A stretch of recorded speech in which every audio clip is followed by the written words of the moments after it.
aqui alguns conceitos sobre o processo de envelhecimento. O que é o envelhecimento? O envelhecimento ele é um processo dinâmico progressivo, no qual existem modificações tanto morfológicas, funcionais, bioquímicas e psicológicas que determinam a perda da capacidade funcional daquele indivíduo, ou seja, a capacidade de adaptação do indivíduo ao meio ambiente diminui, e isso pode ocasionar certa suscetibilidade a alguns agressores, ou seja, algumas questões patológicas. Senescência e senectude são sinônimos e representam o somatório de alterações funcionais orgânicas e psicológicas próprias do envelhecimento normal. A senilidade ela é modificações determinadas patológicas que frequentemente vão acometer uma pessoa idosa. O conceito de envelhecimento biológico é que ele é dinâmico e irreversível e aumenta a sensibilidade a agressões do meio ambiente, tanto interno quanto externo. Ou seja, essa pessoa está mais suscetível a agressões. O envelhecimento cronológico é dividido em 4 e é pela idade do paciente. Então, pessoas são consideradas em meia idade quando tem de 45 a 59 anos. O idoso vai de 60 a 74 anos, o ancião de 75 a 90 anos e a velhice extrema de 90 anos em diante. Enquanto o conceito de envelhecimento funcional é a conservação do nível de adaptação do indivíduo ao ambiente, ou seja, ele vai ser sempre comparado àquela idade cronológica, porque a gente vai ver qual que é a capacidade dele no dia a dia, se ele está perdendo funcionabilidade, etc.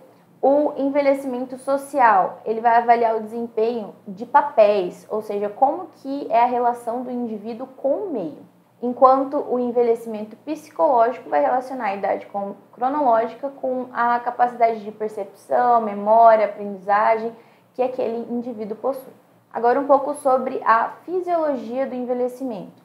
Em relação à composição corporal, por volta dos 25 anos, a pessoa já começa a ter mudanças nessa composição corporal. Toda a celularidade e função dos órgãos diminui.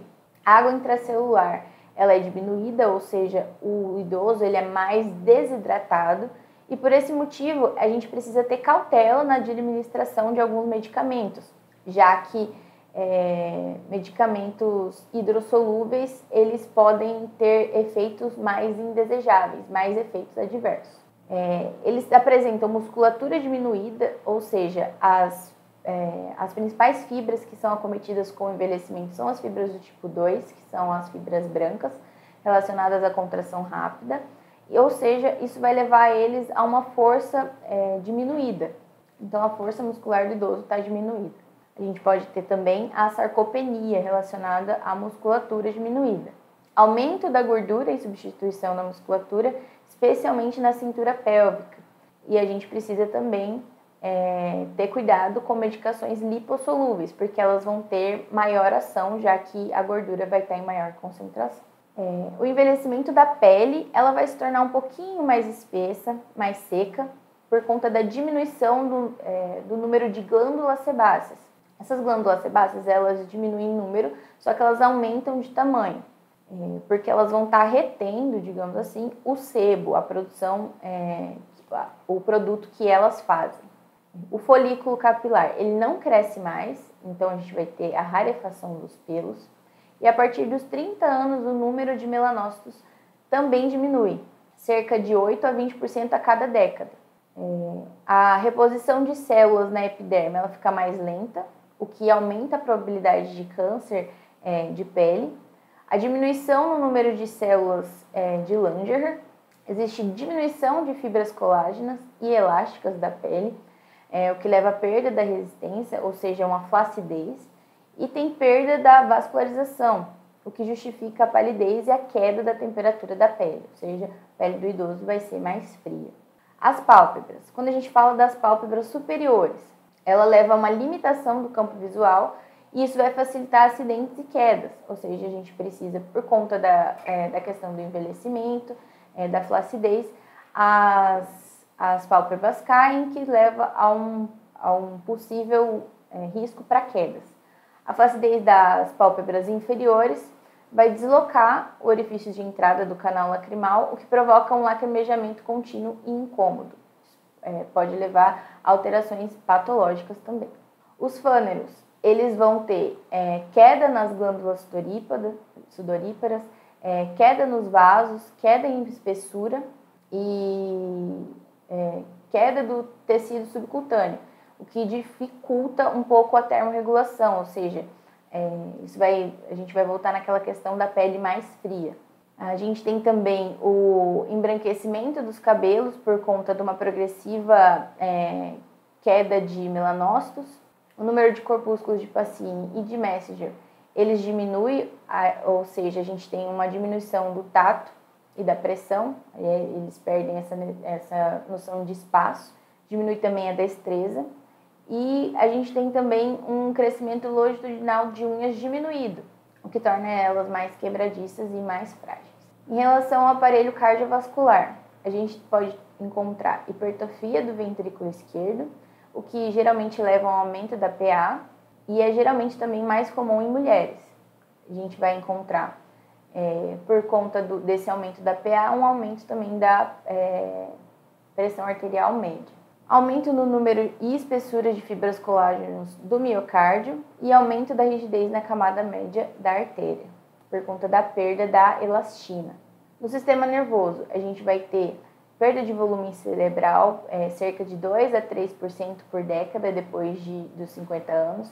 A barreira hematocefálica ela vai se tornar mais permeável, então a gente precisa tomar cuidado com esses medicamentos que às vezes atravessam a barreira hematocefálica. A marcha, a postura e o equilíbrio vão estar alterados. O paciente idoso ele pode apresentar uma postura mais rígida, uma piora na estabilidade. O sono ele pode ter sono pouco reparador, então ele tende a dormir mais cedo, acordar mais cedo. Memória episódica começa a diminuir a partir dos 30 anos. E a gente vai ver também essas questões relacionadas à demência, à memória, perda da cognição um pouquinho mais para frente, quando a gente for falar sobre algumas síndromes demenciais. No sistema respiratório, a gente vai encontrar pulmões que vão se tornar mais volumosos, os ductos e bronquíolos eles vão se alargar e os alvéolos eles vão se tornar um pouquinho mais flácidos. Então, a gente vai ter a perda gradual da capacidade ventilatória. Ainda no sistema respiratório, a gente vai ter uma produção de surfactante menor e quimiorreceptores carotídeos e aórticos com sensibilidade diminuída para a pressão de CO2, VO2 e ao pH. No sistema urinário, a gente pode ter queda da função renal e isso vai acontecer a partir dos 30 anos, então os rins de pessoas que têm 20 anos e 30 anos são diferentes e a partir do aumento da idade a gente vai ter uma diminuição dessa capacidade renal. E também a gente pode ter uma mudança no padrão do ritmo urinário, ou seja, mais idas ao banheiro por conta da menor capacidade de retenção na bexiga e assim por diante. Quando a gente fala da motricidade, a gente tem uma redução da amplitude dos movimentos, a gente pode ter alteração da marcha, então a gente vai ter passos curtos e mais lentos, arrastar de pés, braços que perdem a amplitude, o centro de gravidade do idoso ele muda, ou seja, ele fica mais adiantado, ele se coloca para frente, e uma postura mais rígida. Em relação ao trato gastrointestinal, a gente tem diversas mudanças, e as mudanças vão desde a cavidade oral até o intestino. Aí lá na cavidade oral a gente vai ter uma mucosa mais fina e seca, língua lisa, pode apresentar varizes, a gente pode ter idosos com dentes artificiais, ou seja, próteses. No estômago, no esôfago, a gente pode ter uma motilidade normal ou anormal, pode ter incontinência esfecteriana do esôfago, que pode levar a uma doença do refluxo gastroesofágico.